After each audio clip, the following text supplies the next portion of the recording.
Il y a 8 ou 9 mois de ça, j'avais attaqué la construction de cette mobilette. Peut-être que certains s'en souviennent tout simplement parce que j'avais posté toute une playlist sur mon ancienne chaîne YouTube. Chaîne qui aujourd'hui a disparu pour des raisons personnelles. Quoi qu'il en soit, j'avais pas envie que toute cette playlist tombe dans l'oubli, raison pour laquelle j'ai décidé de la republier ici. Je souhaitais retourner l'introduction du premier épisode, simplement parce qu'à l'époque j'avais fait une introduction très inspirée d'un youtubeur très connu, enfin aujourd'hui très connu, et qui fait de la merde à mes yeux, donc raison pour laquelle je ne souhaite plus m'inspirer de gens comme lui. À l'heure actuelle, elle est terminée, elle a passé le contrôle technique il y a peu, et je suis dans l'attente du certificat d'immatriculation. Donc cette mobilette est tout à fait roulante et terminée. Il y a eu beaucoup d'évolutions. Il y a 2 vidéos sur la chaîne, dont l'une s'intitule La genèse de la Black Widow et l'autre s'intitule Rodage à 9500 tours. J'avais posté ces 2 vidéos-là tout simplement pour que les gens qui soient intéressés par la playlist que je vais publier puissent voir ce qu'il en a été, quel était son précédent moteur, etc. et d'où je suis parti. À la base, elle était équipée d'un moteur 512 avec lequel j'ai eu énormément de problèmes et finalement j'ai décidé de revenir à quelque chose d'un petit peu plus amusant.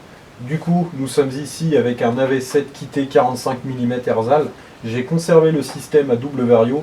Néanmoins, il a fallu que je fabrique énormément de pièces pour pouvoir adapter ce moteur et ce système de transmission sur un cadre qui normalement n'est fait que pour accueillir des moteurs rigides. Tout en sachant que les essais routiers viendront plutôt au printemps, donc la playlist restera en stand-by jusqu'à ce que je puisse rouler parce que, spoiler, mais j'habite dans une région très pluvieuse de France. Donc voilà ce qu'il en est, il faudra attendre les beaux jours.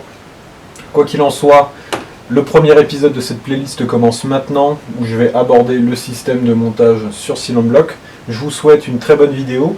Si ça vous intéresse, n'hésitez pas à me le faire savoir en commentaire. Si vous avez des questions, posez-les en commentaire. Je tâcherai de répondre à tout le monde et de la manière la plus précise possible. Je vous remercie par avance et je vous souhaite un bon épisode. Alors pour faciliter un petit peu le visionnage et éviter que ce soit flou, etc., je vais laisser l'appareil sur le trépied et je vais vous montrer ce qui a été fait. Alors dans un premier temps, on va virer ça et on en parlera après. Donc j'ai fabriqué des supports moteurs supérieurs à base de Silentblock d'origine Motobécane. Donc pour l'instant ce sont des faux Silentblock imprimés en 3D parce que j'ai passé ma commande mais elle est toujours pas arrivée. J'avais auparavant fait une première paire de supports moteurs supérieurs avec qui pouvaient y accueillir des Silentblock de suspension de Peugeot Tracker, mais en fait c'était de la merde, ça marchait pas bien donc ça m'a énervé et bref. Ça c'est parti à la poubelle, j'en ai refabriqué d'autres. Ceux-là c'est pour des Silentblock d'origine Motobécane, donc en diamètre 32 mm. Donc ça ce sont les supports moteurs supérieurs, il y a exactement la même chose de l'autre côté en miroir. Ensuite j'ai fabriqué des supports moteurs inférieurs, supports moteurs qu'on voit ici et là. J'ai fabriqué une petite platine ici pour y accueillir 2 Silentblock, donc ça c'est en aluminium qui va du coup à un support moteur directement relié au bas moteur. Et là, tout est sur Silentblock. Donc ça conserve quand même une certaine mobilité. Pour le moment, il est monté, on va dire, en rigide en haut, parce que ici, c'est du dur. Mais le moteur bouge quand même un petit peu. Donc ça, c'est pour les supports moteurs. Ensuite, pour la pipe d'admission, donc c'est une pipe d'admission gros diamètre que j'ai fabriquée. C'est une pipe en inox. Je l'ai tout simplement peinte avec de la peinture haute température pour qu'elle se noie un petit peu plus dans le décor, on va dire. Elle est appairée au kit. Donc j'ai repris la forme de la lumière d'admission du kit et j'ai redessiné exactement la même chose sur cette pipe-là. Donc pipe montage souple, avec le carburateur de PHBN qui est monté derrière. Pour l'instant, c'est juste un montage à blanc. Il n'y a pas de vilebrequin, il n'y a pas de piston dans ce moteur. C'est juste un montage à blanc pour voir où tombent toutes les pièces et pour pouvoir tout fabriquer.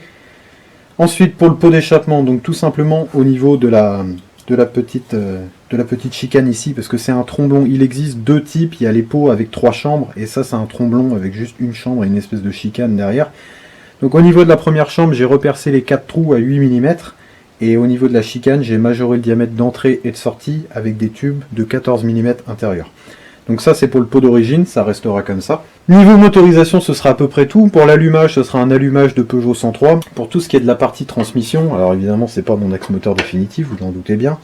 Tout ce qui est partie transmission, j'ai décidé de garder mon double vario. Alors ça c'est une poulie variatrice que j'ai fabriquée, ça reprend exactement le même principe qu'un correcteur de couple de scooter ou que la fameuse poulie variatrice RGD. Je revendique pas quoi que ce soit, je suis pas le premier à l'avoir fait, loin de là. Ça fait longtemps qu'une pièce comme ça me fait rêver et j'ai toujours voulu m'en fabriquer une, donc j'ai entrepris d'en fabriquer une. C'est tout simplement un correcteur de couple qui a été modifié pour y accueillir 2 joues en aluminium, donc la poulie est variable. Comme un correcteur de couple ou comme la fameuse poulie RGD, c'est exactement le même principe. Par exemple, si je mets une courroie dedans, on peut voir que la poulie s'écarte. Donc ce système me permet d'avoir une double variation sans pour autant être obligé d'avoir une couronne absolument monstrueuse. Il y a beaucoup de personnes qui font des montages à base de correcteurs de couple scooter, mais ça nécessite une démultiplication monstrueuse ou d'avoir un moteur hybride avec une très grosse cylindrée. Donc moi j'avais plutôt envie de rester sur le principe d'une poulie de mobilette. Et viendra ici donc un variateur soit d'origine allégée, soit un variateur d'origine tout court, ou alors un variateur d'origine modifié en prise directe. Pour le moment, j'ai pas encore décidé sur quel type de variateur j'allais partir. Quoi qu'il en soit, j'ai pas envie d'avoir un démarrage à base de lanceur, de kick, ou alors de petites poulies avec une cordelette, ça m'intéresse pas et je trouve ça moche. Donc j'ai vraiment envie d'avoir un moteur qui démarre par ses propres moyens et par la poulie, à la poussette. Donc on va rester sur un système assez simple. Donc bref, ce sera tout ce qu'on peut en dire dans un premier temps de cette mobilette. Donc du coup, retour sur un nouveau moteur. J'espère que ça pourra vous intéresser. Il y a d'autres choses qui vont venir sur la chaîne. J'ai notamment fait 2-3 petites bricoles sur la 103 que j'aimerais vous présenter. Donc si ça peut vous intéresser, n'hésitez pas à vous abonner.